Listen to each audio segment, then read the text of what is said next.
Hi hello friends, welcome back to Media Talks. நான் உங்கள் மௌனிகா. நேற்றுக்கு சண்டே ஸ்பெஷல் நமக்கு ப்ரொமோ அண்ட் அக்கா கசம் ஷோ ஸ்பெஷலு.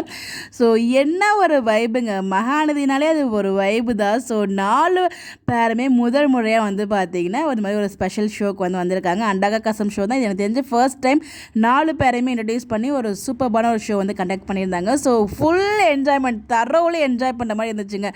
ஸோ அந்த 40 நிமிஷமும் எப்படி போச்சுன்னே தெரில. ஸோ அவ்வளோ ஒரு சூப்பராக போச்சு. நான் ரொம்ப என்ஜாய் பண்ணி பார்த்தேன். ஸோ அவ்வளோ என்ஜாய் பண்ணுற மாதிரி தான் இருந்துச்சு. ஸோ மகாநதினாலே கண்டிப்பாக அங்கே ஒரு என்ஜாய்மெண்ட் இருக்கும். ஸோ அதுவும் நம்ம இது மாதிரி ஸ்பெஷல் ஷோலெலாம் வந்து பார்த்திங்கன்னா அவங்க வைப் பண்ணிகிட்டு இருப்பாங்க. எந்த டீம் அந்த டீம் அப்படிலாம் கிடையாது. இந்த டீம் அங்கே போவாங்க, அந்த டீம் இங்கே வருவாங்க. யார் ஜெயிச்சா என்ன, யார் தோத்தா என்ன, நாங்கள் வைப் தாங்க பண்ணுவோம் அப்படிங்கிற மாதிரி தான் வந்து ஃபுல் ஷோ வந்து வைப் பண்ணியிருந்தாங்க.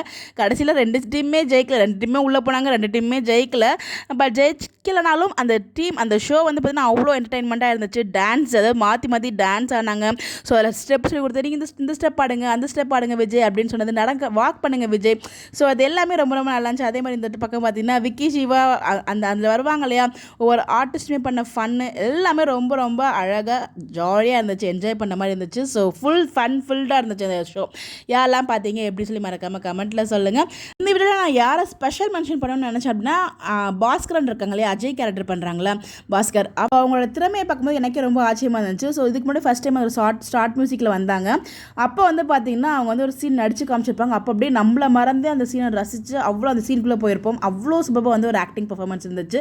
அதை தொடர்ந்து நேற்றுக்கு அவங்க ஒவ்வொரு ஷோவில் வந்தாலும் அவங்களோட ஒவ்வொரு டேலண்ட் வந்து காமிச்சிட்டு போகிறாங்க. ஸோ அந்த மாதிரி நேற்றுக்கு டான்ஸ் பர்ஃபார்மன்ஸ், அந்த லெக் மூமெண்ட் போட்டாங்க பாருங்கள், அப்படின்னு அசந்துட்டாங்க. வேறு லெவலில் இருந்துச்சு அவங்க டான்ஸ் மூமெண்ட். அந்த படுத்திக்கிட்டே போட்ட மொமெண்ட்டாக இருக்கட்டும், அந்த லெக் மட்டும் ஆடின மொமெண்ட்டாக இருக்கட்டும். மந்திரம் சொல்லும்போது ஒரு ராகத்தில் பாடுவாள், அந்த ராகத்துக்கு ஒரு அழகான ஒரு லெக் மூமெண்ட் போட்டிருப்பாங்க. ஸோ பாஸ்கர் கிட்ட நிறைய வந்து டேலண்ட் இருக்குங்க. அதை பார்க்கும்போது அவர் ரொம்ப ஷையாகவும் ரொம்ப காம் டைப்பாகவும் அவர் ரொம்ப தெளிவாகவும் பேசுகிறாரு. நம்ம எஸ்எஸ் மியூசிக்கில் பார்த்துருக்கோம், தெளிவான ஒரு பேச்சு இருந்துச்சு.